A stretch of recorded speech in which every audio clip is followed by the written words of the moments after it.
every time. I love that music. I love it. That's brought to you by Gen AI, by the way. You would think that we would give credit to somebody, but no, we give credit to the cloud. We spend the big bucks on that free stuff. That's right. That's right. We spare no expense on our production value for the Hot Cloud Show. But we spent all this money to fly Rick here. Oh no, we didn't. We spent all this money to pay Rick. No, we didn't. Hey. We're just thrilled.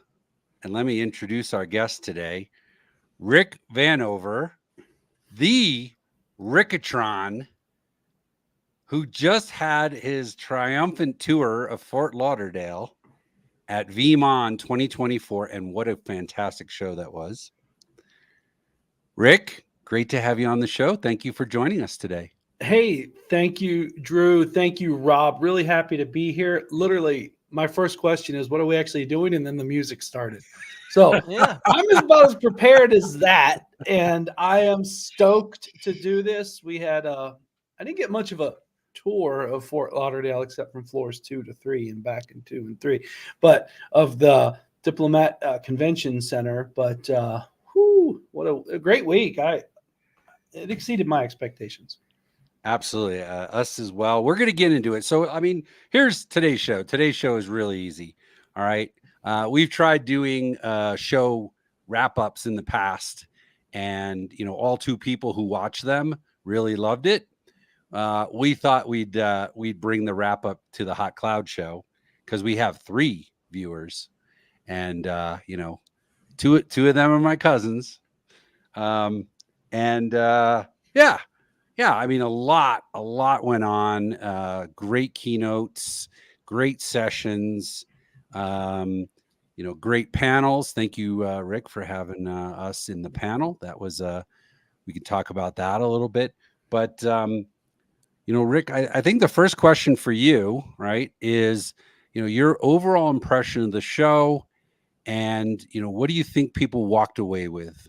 Oh, Drew, you're starting heavy. So, I'm sorry. We can go easier because I've got. What'd you think of the food? Well, it is related to food. The food was great, but I'm going to give you a very witty answer. Okay. Right? So, the question you asked me is much like asking the person who does the dishes at a restaurant what to order from the menu. Oh. Okay? A lot of people don't know, but I have like a couple fingers, maybe a hand and a toe in with the actual event process, right? Because I mean, my title and my group, product strategy. Yeah. The product is central. So I've done a good job integrating with the rest of the business and the event team. So I have a hand. It's not a kingdom and it's not an absolute rule, but I have a hand in the content, right? So I have like an interesting view. I'm not just talent that shows up. Just to give you all perspective, from January 1st, every day for 2 hours or more, I spend focused on VeeamOn leading up to it. That's how much work it goes. And some days is every day. But so I have an interesting view on it, but the short view is that it hit the mark. There were some concerns I had going up to it. And anybody who's been through something like this, there's a whole bunch of last minutery.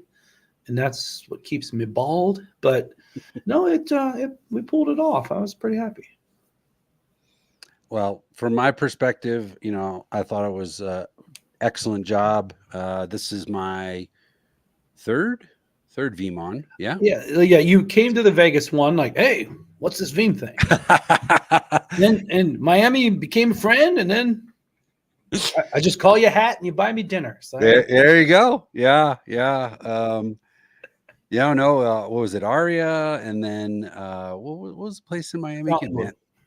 Oh yeah, Did I get any credit for all the Veeam parties at other trade shows like VMware World that I crashed? Oh, absolutely.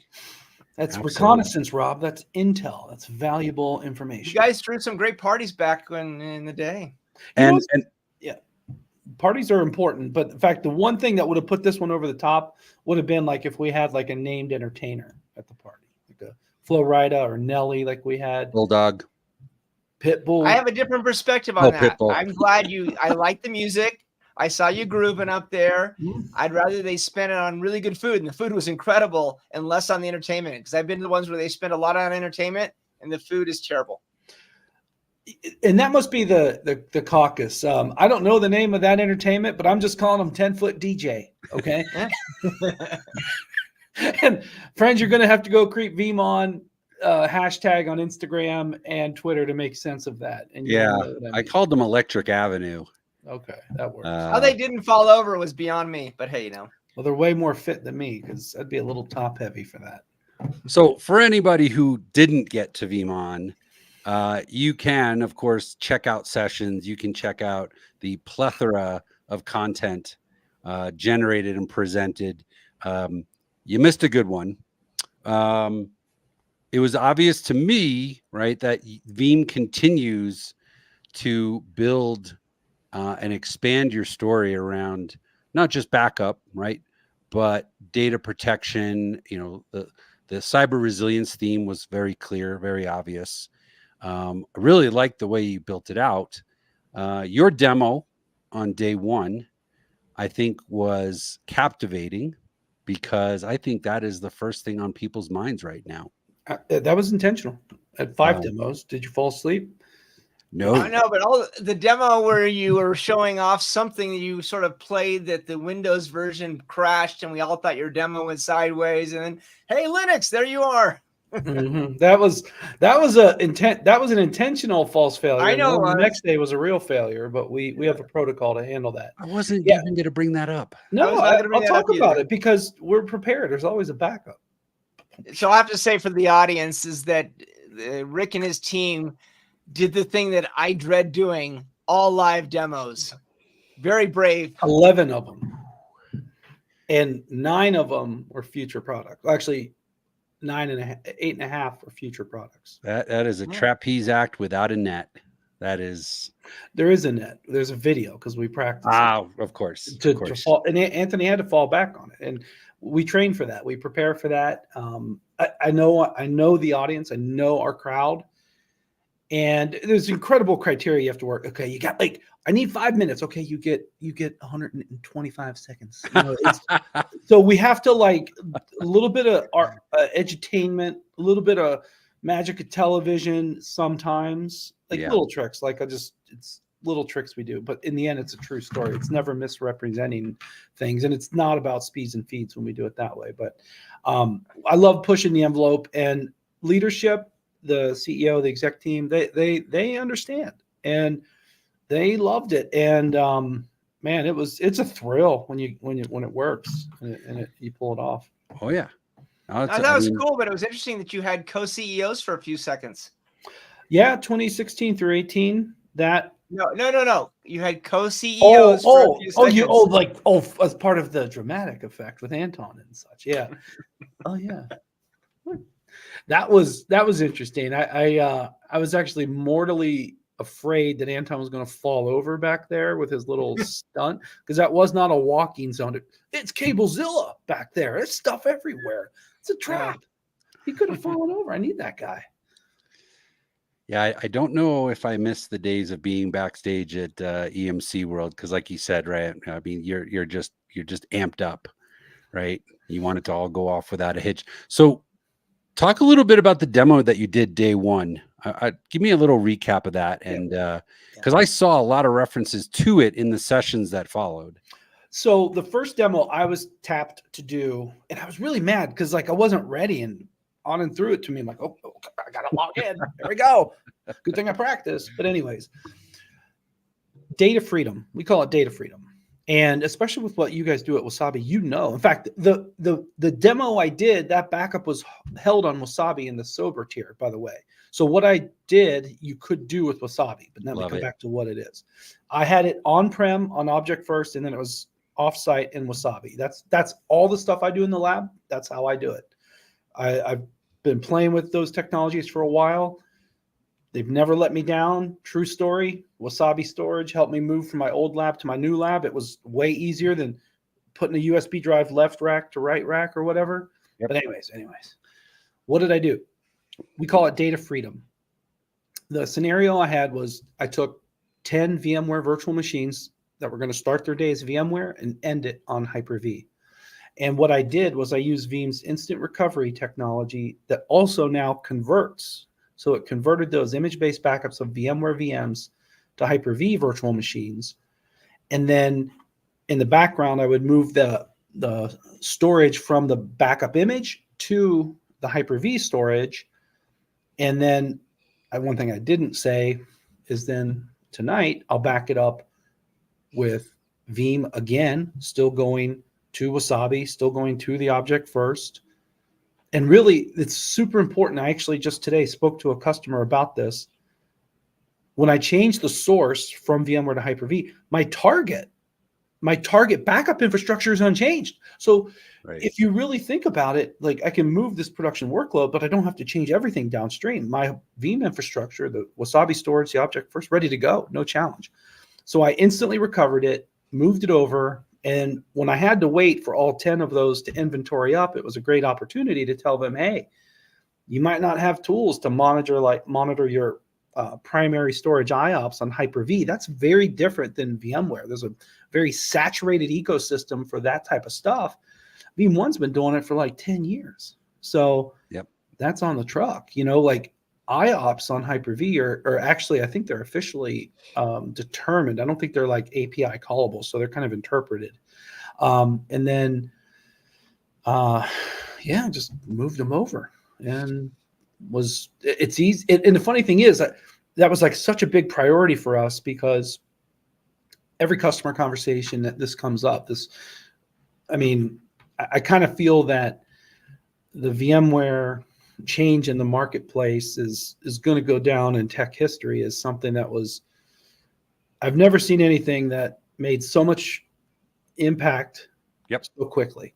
And I'm just glad this technology's been on the truck for a long time here at Veeam. So in fact, I even spoke to someone who every day, this individual, he says, it's hilarious what you did for that demo. He's a Veeam partner that specializes in professional services. He's like, I have been doing exactly what you've done for the last year, and my work backlog, he's not a huge company, but his work backlog is through the year full. Yeah. Look, I get the hype around AI, but the impact of the Broadcom acquisition on VMware and what I'll call the great migration is really the big IT story this year. All right. It may not drive a lot of new hardware acquisition because people are just going to repurpose, their stacks of racks and stacks of servers. But the number of IT hours that are going to go into, changing, planning, their hypervisor situation is going to far exceed anything they do around AI, in my humble opinion. Well, I think it's an imminent priority. There's an absolute time bomb, which is when your renewals due. Okay. That is a forcing factor here. And, I'll be the first to say, Mountain Drew, love the nickname, that, VMware changed my career for the best, for the better. And it launched you. Yeah. And it's just, but, the conditions around it and my interest, and I think the market as well, have changed. And it's like, I don't know. And I'll go one step further. This really will feel a lot like what so many IT pros cut their teeth on 15, 20 years ago of P2V every night. But we can use Veeam to do that. And every platform has their own ingress tool. Okay, there's no doubt. They should, or else kind of hard to get started. But it's one of those things that it's going to feel awfully familiar. For sure. But I was impressed on how easy it was to do, and how it didn't take a lot of cycles, and you could go and do the stuff is actually utilizing what you moved afterwards, not worry about the moving and converting and stuff. So that was very impressive. Well, that's why, Rob, to throw a dig at myself, that's why they let me do mostly the GA demos, right? 2.5 of my demos were all generally available things. That's why, just to kind of unpack the strategy a little bit, that's why on the second day, everybody only had one demo. everybody only had one demo because their stuff wasn't available yet. And so it was, you know, a little bit high on the jankometer of risk. And I didn't want to put one person into too many risk points. Now, your team did an outstanding job watching them. Yeah, appreciate that. They love it. I push the envelope. I push them. I push, you know, I come up with some creative ideas. I remember in 22, I had Kirsten. I mean, I come up with these crazy ideas, like whatever's important at the time, right? And so it was ransomware. I'm like, well, let's make VeeamOn detect ransomware and then run a script that turns on this smart power plug to start blowing bubbles. Can you do it? And we did it. And it turned on a light on the screen or on the stage too. So it's like, you know, just the art of the possible. And, you know, because you guys know our audience, they like fun, they like the tech, and they love it when they collide. So does your team, when you come up and say, I have an idea, sort of cringe a little? Yeah, they try to take that day off. Yeah. Yeah, Rick is very cryptic in his calendar invites. Right? I am actually. Meeting. Yeah. Stuff. Yeah, stuff is my you should see some of these things I write. It's hilarious. Stuff, debrief, preview, operational alignment, stuff, MISC. That's a good one. MISC. I would not be showing up for any of your meetings, Rick. Like those kinds of titles with no agenda, no attenda. Like I would run the other direction. I would run. Yeah, some of those ones have meanings in different other areas that are really not desirable. Yeah. Had the chance to watch Mr. Buffington interview Matt talking about his massive migration efforts. And in the session, the question was asked, you know, how many folks are going to migrate this year? About a third of the room put up their hands. Migrate to a different hypervisor. Was this the gentleman with the beard? Yes, sir. Yeah. Yep. Had dinner with him on Tuesday night. And what was it? The title of the session, I was very jealous. The title of the session was Bourbon and Beards. And we took bets at dinner on what bourbon was going to be served. And I think we covered just about every well-known, you know, typically stocked at a liquor store brand.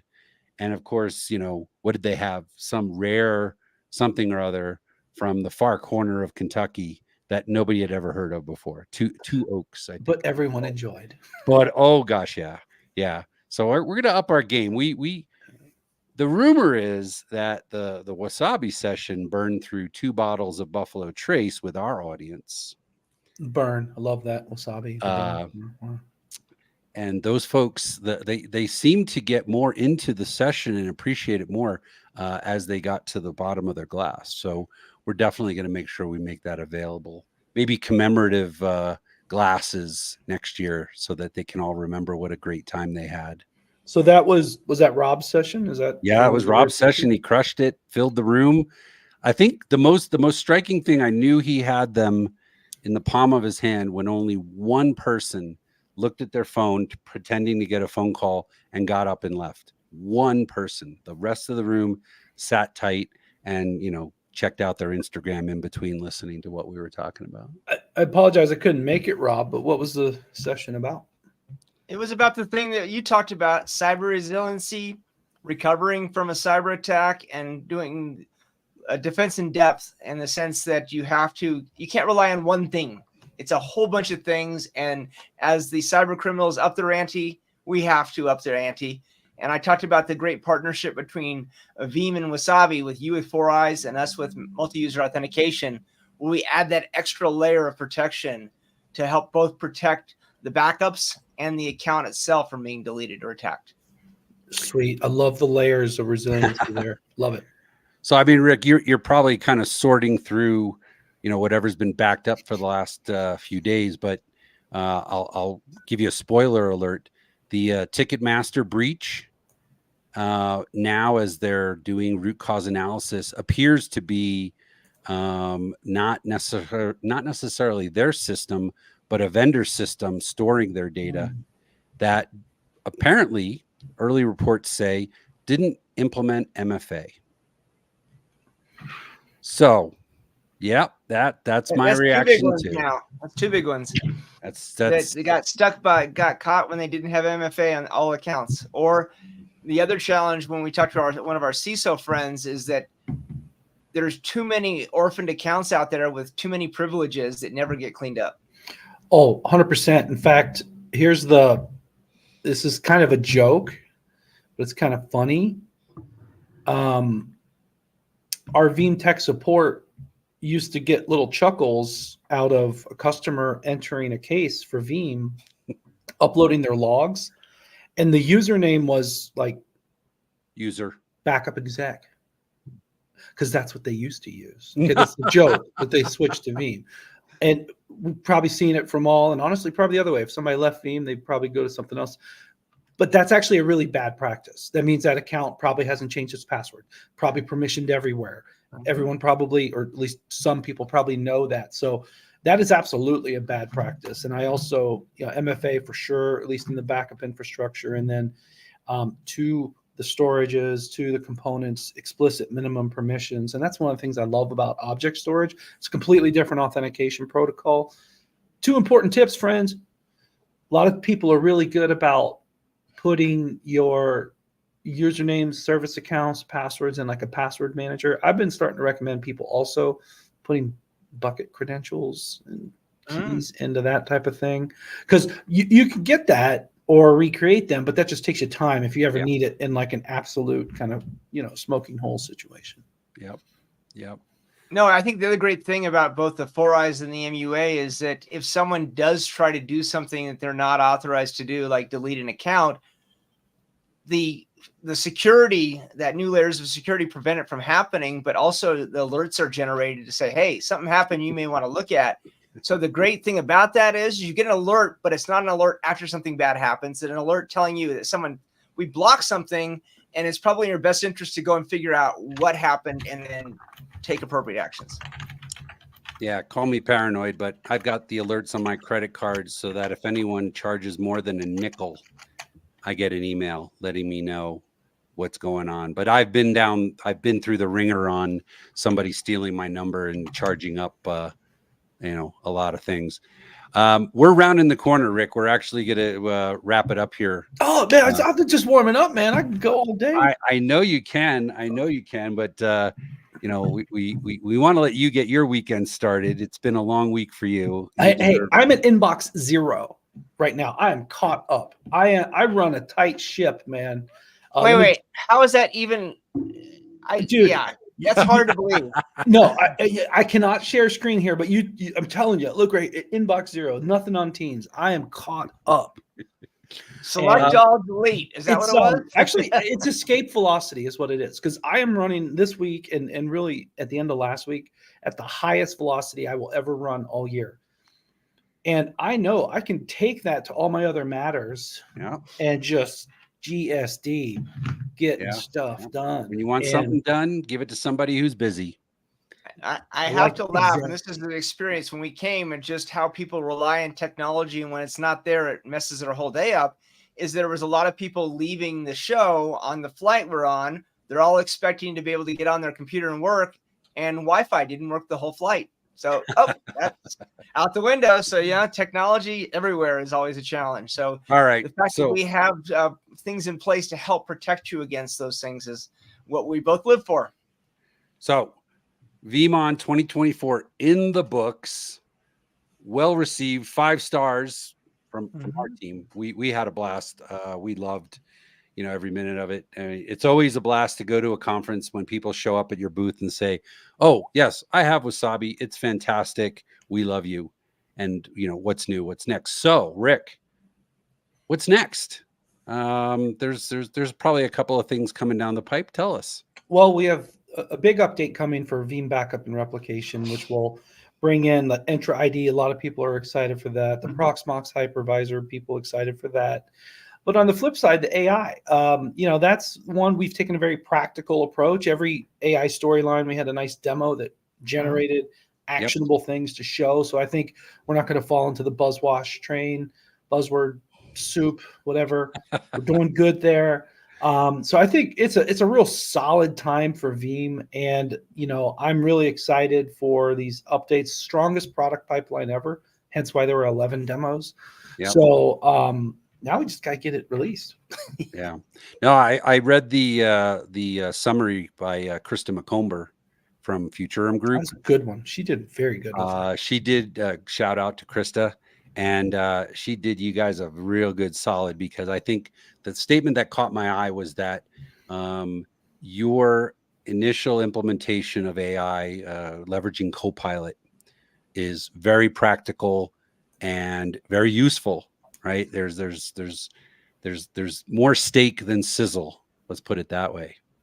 Even though it is really sizzling. So congrats on that. Looking forward to that.